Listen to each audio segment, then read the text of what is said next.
What if the secret to staying healthy is already inside you, but powerful forces don't want you to know it? Today, we're diving into the war on natural immunity and why some say the system wants you anything but healthy. Stick around for the truth. Hey everyone, welcome back to the channel. Today, we're tackling a hot topic: the war on natural immunity and the claim that they don't want you healthy. You've probably heard people talk about natural immunity, your body's built-in defense system, being ignored or even attacked in favor of vaccines or drugs. But is there really a conspiracy, or is it just a misunderstanding? I got curious after seeing heated debates on X about why natural immunity isn't celebrated more. In this video, we'll explore what natural immunity is, why some say it's under fire, how big institutions play a role, and what you can do to stay healthy. I've got stories, surprising facts, and a game-changing tip at the end, so don't click away. Let's start with the basics.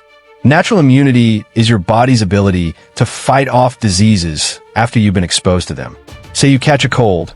Your immune system learns to recognize that virus and builds defenses to stop it next time. It's like your body's personal superhero team, ready to battle invaders. I remember getting chickenpox as a kid. Itchy, miserable, but afterward my body knew how to fight it off for life. Scientists say natural immunity can be super effective for some diseases, like measles, where one infection often means lifelong protection. But here's where it gets tricky. Not all diseases work that way, and natural immunity isn't always a free pass. So why do some people feel it's being downplayed? The debate about natural immunity exploded during the COVID-19 pandemic. In 2021, studies showed that people who recovered from COVID often had strong immunity, sometimes as good as or better than vaccine-induced immunity. A Cleveland Clinic study found that healthcare workers who'd had COVID were less likely to get it again compared to vaccinated folks who hadn't been infected. I saw posts on X claiming this proved natural immunity was being ignored to push vaccines. But health officials like the CDC said vaccines were still critical because natural immunity varies. Some people get stronger protection than others. This clash got people wondering, is natural immunity being sidelined on purpose? The phrase, war on natural immunity, comes from people who feel big institutions, like governments, pharma companies, or health agencies, are prioritizing drugs and vaccines over your body's natural defenses.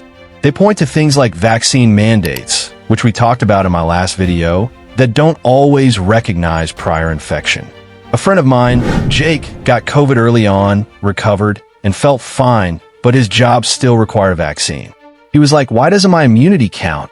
On X, users have shared similar frustrations, saying the system pushes one-size-fits-all solutions. Some even claim it's about profit. Pharma makes billions from vaccines, but natural immunity? That's free. Sounds suspicious, right? Let's dig deeper. Big Pharma's a big player in this debate. The global vaccine market was worth over $50 billion in 2021, and companies like Pfizer and Moderna made bank during the pandemic. I'm not saying they're evil. Vaccines save millions of lives, but their influence is huge. They fund studies, lobby governments, and advertise everywhere. Some folks on X argue this creates a bias against natural immunity because there's no money in letting your body do the work. Think about it. If you recover from a disease naturally, you're not buying a pill or shot. But is it really a conspiracy, or just how the system works? After all, developing vaccines takes years and billions, so companies want a return on that investment. Science says both natural and vaccine immunity have pros and cons. Natural immunity can be robust. Take hepatitis A, where one infection usually protects you for life. But it's risky. You have to get sick first, and diseases like COVID can kill or leave long-term effects. Vaccines, on the other hand, train your immune system without the full-blown illness. A 2022 study in The Lancet showed that hybrid immunity, natural infection plus vaccination, offered the best protection against COVID variants. I was surprised to learn that vaccines can sometimes boost natural immunity, not replace it. So why the tension? Some say it's because health policies, like mandates, often ignore this nuance and treat everyone the same. vaccinated or not. Here's where things get heated: policies. During the pandemic, places like California and New York required vaccines for jobs or travel, even for people who'd recovered from COVID. A nurse I know, Sarah, had antibodies from a previous infection, but still faced suspension for refusing the shot. She felt her natural immunity was dismissed. On X, people called this a war because policies seemed to favor vaccines over any alternative. The CDC acknowledged natural immunity in 2022, but still pushed vaccines as the safer bet. Critics argue this one-track approach ignores science, showing that natural immunity can be comparable, especially for younger, healthy people. It's like the system saying, our way or nothing. This isn't the first time natural immunity's been debated. In the 1800s, smallpox vaccines faced pushback because people believed surviving the disease gave better protection. They weren't totally wrong. Smallpox survivors had strong immunity, but vaccines ended up being safer and wiped out the disease. History shows natural immunity has always been part of the conversation, but it's often overshadowed by medical advances. I read about the 1918 flu pandemic, where survivors likely had lifelong immunity, but no one could rely on that because so many died. Today's debate feels similar. Natural immunity is real, but banking on it alone can be a gamble. Still, dismissing it entirely? That's what sparks suspicion. Misinformation fuels this war. Some anti-vax groups claim natural immunity is always better, which isn't true. Science says it depends on the disease and person. A retracted 2021 study falsely suggested natural immunity was superior for all cases, and it's still shared online. I saw an X post claiming vaccines destroy your immune system, which is nonsense. Vaccines train it, not wreck it.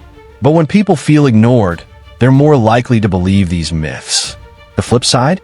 Health agencies sometimes oversimplify things, saying vaccines are the only answer, which alienates folks who value their body's natural defenses.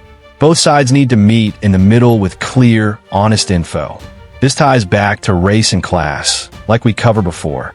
Low-income and minority communities often face pressure for mandates, but have less access to healthcare or info about natural immunity.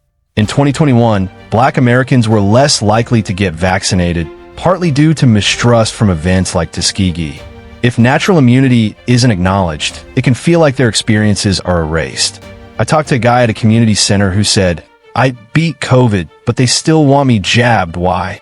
Meanwhile, wealthier folks can afford private doctors or legal loopholes to skirt mandates. The system seems rigged to some, and that fuels the war on natural immunity narrative. Let's talk money again. The health industry isn't just about helping people, it's a business. In 2023, the global wellness market hit $5.6 trillion, from supplements to fitness apps. If everyone ate well, slept better, and stayed active, would we need as many drugs? Probably not. A post on X claimed Big Pharma pushes vaccines because healthy people don't buy medicine. I'm not saying it's a grand plot, but the incentives are clear. A healthy population cuts into profits. That's why some folks feel the system downplays natural immunity. It's hard to monetize kale and push-ups compared to a vaccine rollout. This war isn't just about immunity, it's about trust. People feel unheard when their natural defenses are dismissed. Health agencies could bridge this gap by acknowledging natural immunity's role while explaining why vaccines help. Instead, it's often get the shot or get out. It's not about saying vaccines are bad or natural immunity is perfect. It's about finding balance. By eating better, moving more, and learning the science, you can take charge of your health. Thanks for joining me on this deep dive. Let's keep asking questions and stay curious about what keeps us healthy. If this video got you thinking, smash that like button. It helps spread the word. Drop a comment. What's one thing you do to boost your immunity? Subscribe for more videos breaking down big topics like this. And check out the video linked on screen about health myths you need to know. See you next time.